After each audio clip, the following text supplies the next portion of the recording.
मिसाल के तौर पे तो के एगो बात बता दी, 1 लाख भूता 1.25 लाख नाती रावण के घर में दिया न बाती।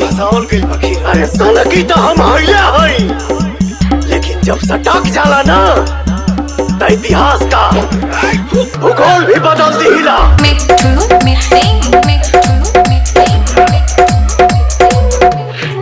केहू दुनिया में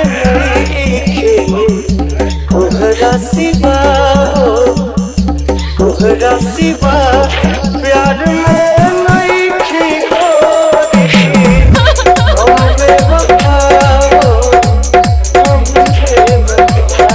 चाहे बतिया तू माना चाहे मत माना प्यार में नहीं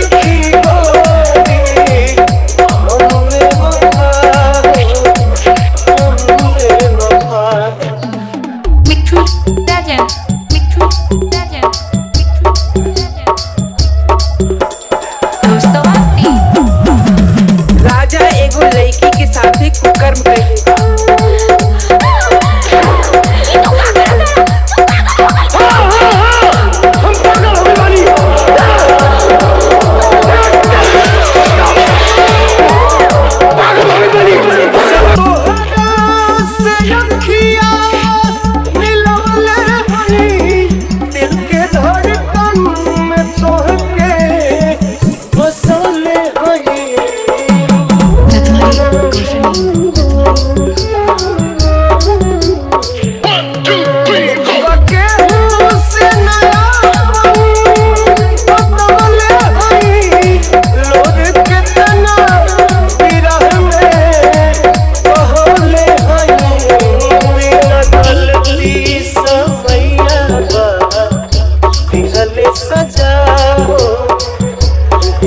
सजा प्यार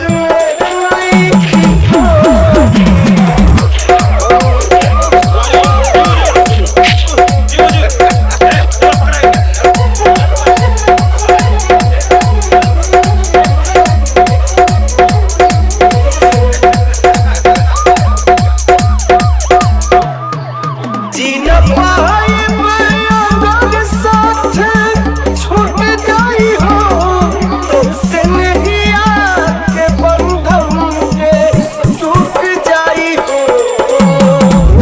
अरे बेटी बाय कहाँ गई?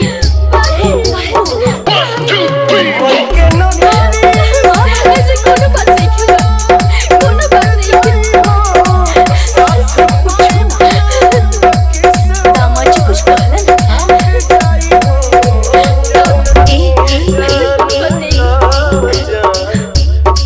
मनोज बाबू के साथ